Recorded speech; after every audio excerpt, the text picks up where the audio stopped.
Assalamualaikum warahmatullahi wabarakatuh. Halo teman-teman. Untuk vlog kedua ini saya ada problematika pada sistem kopling motor ya. Jadi ceritanya itu kemarin saya mau ngatur kopling manualnya. Tapi kan ini keras banget keras banget. Akhirnya saya emosi, saya putar terlalu berlebihan dan akhirnya menurut perkiraanku itu yang dalam itu ada yang patah pada pengaturan kopling manualnya. Jadi kita akan bongkar dan kita lihat apa masalahnya. Oke, next ke pembongkaran guys.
Oke, bismillahirrahmanirrahim. Semoga suaranya terdengar.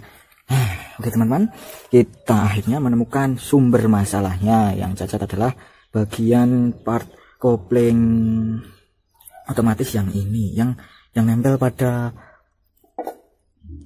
bak kanannya, bak koplingnya, yang nempel pada bak koplingnya. Bentar. Pasang ke bosku.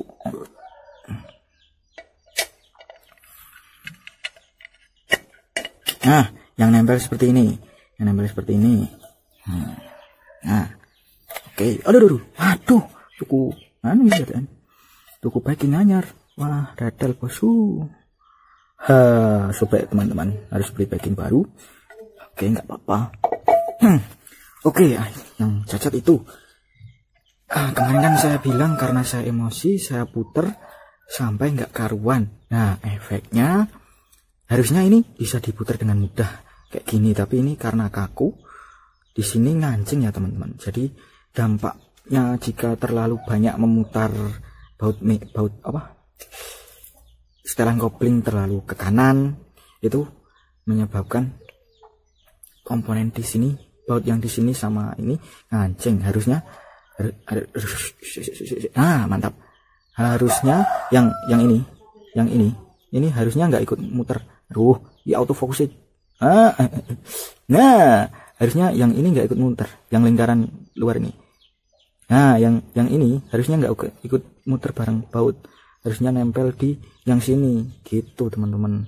Dan ini karena terlalu kencang saya muternya, ini mungkin ngancing dan akhirnya membuat lingkaran yang luar ini terlepas dari sambungan dalamnya. Nah mantap, terlepas dari sambungan dalamnya. Oke, berarti yang harus kita ganti bautnya sama bagian kembang apa ini. Yes, yang inilah pokoknya. Oke. Next.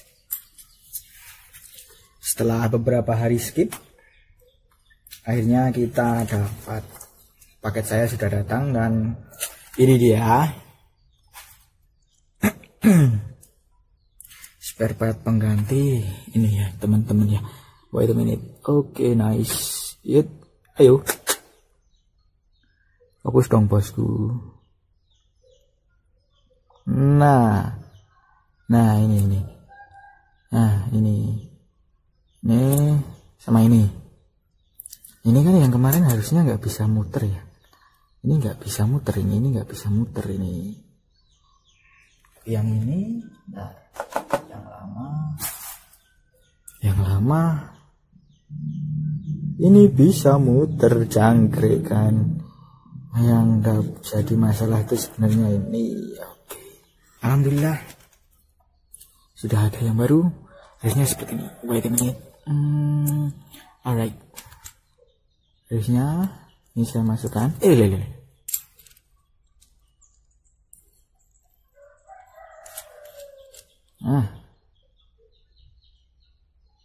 harusnya nggak ikut muter itu. Kalau ini kan nggak ikut muter.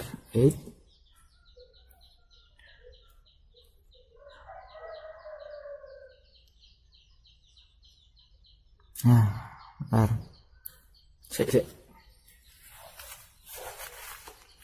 Harusnya ini nggak ikut, kan ini udah nggak ikut muter toh.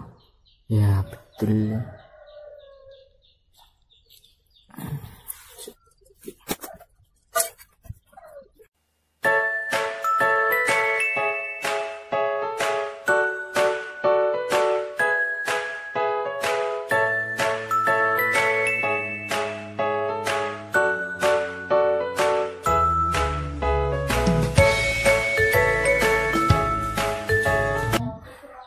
Mau saya pasang dulu, jadi karena nggak ada perekat minyak atau gemuk atau apa itu istilahnya, saya miringkan motornya biar nggak jatuh nanti masalahnya. Oke, mari kita lihat.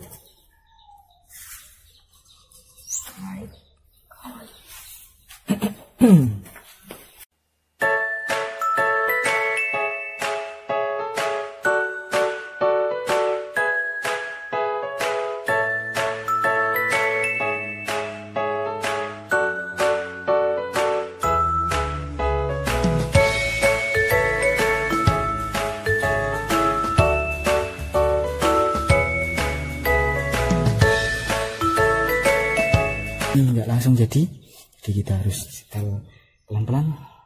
Ternyata tadi mau saya injek. Oke teman-teman, akhirnya saya menemukan caranya.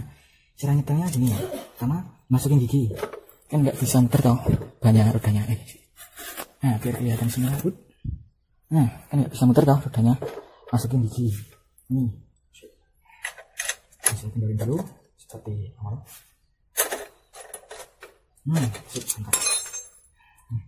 Ini kita setel dari sebelah kanan. Nah ini kan bisa muter, harusnya kan kalau masuk gigi nggak bisa muter. Kita putar pelan-pelan sampai dia nggak bisa masuk gigi, sampai dia nggak bisa muter. Kalau masih bisa muter ini tandanya koplingnya masih ketekan. Nah ini nggak bisa. Kita nggak bisa, terus kita tinggal kencengin. Untuk settingan pertama gitu, terus kita setel dengan jalan. Nanti kita sesuaikan sama diri kita masing-masing, enaknya mau diputar ke kanan lagi atau putar ke kiri lagi. Kalau diputar ke kanan nanti makin nggak ngopling, kalau diputar ke kiri makin ngopling, makanya makin dalam gitu lah istilah. Oke, next. Jangan lupa kalau mengencangkannya seperti ini ya teman-teman. Ini ada garis pahatan min, terus ini yang ini ditahan, yang pahatan min ditahan, kemudian yang kunci 14 diputar. Nah, sampai kencang gitu aja.